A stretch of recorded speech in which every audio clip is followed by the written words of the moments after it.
যে বহু পুরনো দিনের একটি রান্না করছি। শীতকালে প্রায় আমার ঠাকুমা এভাবে চিংড়ি মাছ আর বেগুন দিয়ে রান্নাটা করতেন, তাও আবার মশলা ছাড়া। শীতের বেগুন দিয়ে এই রান্নাটা স্বাদই আলাদা। তার জন্য প্রথমে বেগুনগুলো লম্বা লম্বা করে কেটে নিচ্ছি। যেই অংশটা পোকা আছে বেগুনে সেই অংশ কেটে বাদ দিয়ে দিচ্ছি।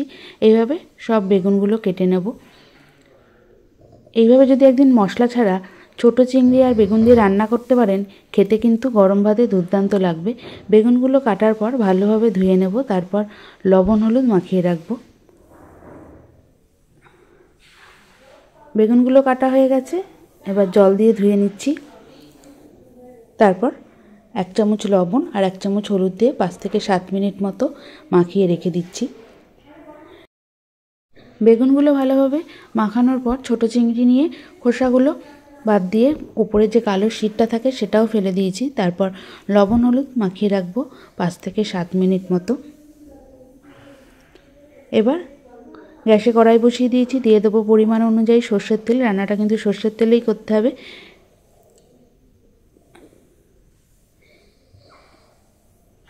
তেল গরম হয়ে এসছে, এবার এর মধ্যে দিয়ে দেবো লবণ হলুদ মাখানো বেগুনগুলো দিয়ে বেশি লাল করে ভাজবো না, হালকা লাল করে এক একটা দিক ভেজে নেব। প্রথমেই বেগুনের খোসা দিকটা দিচ্ছি, যাতে বেগুন তেলের মধ্যে দেওয়ার সাথে সাথে তেল টেনে না নেয়। তাই জন্য বেগুনের খোসার দিকটা আগে তেলের মধ্যে দিতে হয়। একদিকটা ভাজা হয়ে গেছে, এবার উল্টে পাল্টে আরেক দিকটাও হালকা লাল করে ভেজে নিচ্ছি। বেগুনগুলো ভাজা হয়ে গেছে, এবার তেল থেকে তুলে নেব। ওই তেলের মধ্যেই দিয়ে দিচ্ছি ছোটো চামচের 1/2 চামচ কালো জিরে আর স্বাদ অনুযায়ী চেরা কাঁচা লঙ্কা। কাঁচা লঙ্কা দিয়ে কিছুক্ষণ ভেজে এর মধ্যে লবণ হলুদ মাখানো চিংড়ি মাছগুলো দিয়ে প্রায় হালকা আছে 2 মিনিট মতো ভেজে নিচ্ছি। চিংড়ি মাছগুলো আলাদা করে ভেজে আর তুলব না। চিংড়ি মাছগুলো ভাজা হয়ে এসছে, এবার এর মধ্যে দিয়ে দেবো পরিমাণ অনুযায়ী জল।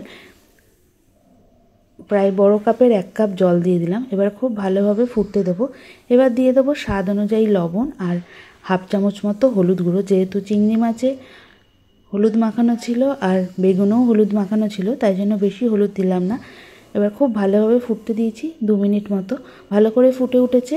এবার গ্যাস সিম করে ভেজে রাখা বেগুনগুলো দিয়ে আরও 2 থেকে 3 মিনিট মতো মিডিয়াম আঁচে রান্না করব, যাতে বেগুনের মধ্যে ঝোলের স্বাদটা খুব ভালোভাবে ঢুকে যায় আর বেগুনটাও ভালোভাবে সিদ্ধ হয়ে যায়। 2 মিনিট পর ভালোভাবে ফুটতে শুরু করে দিয়েছে। এবার কিছুক্ষণ নাড়াচাড়া করে যে কাঁচা লঙ্কাগুলো আছে সেগুলো একটু খুন্তির সাহায্যে গলিয়ে দিচ্ছি। এবার আমি গ্যাস বন্ধ করে দিলাম। তাহলে তৈরি হয়ে গেল মশলা ছাড়া চিংড়ি বেগুনের ঝোল। আশা করছি রেসিপিটা আপনাদের ভালো লাগলো।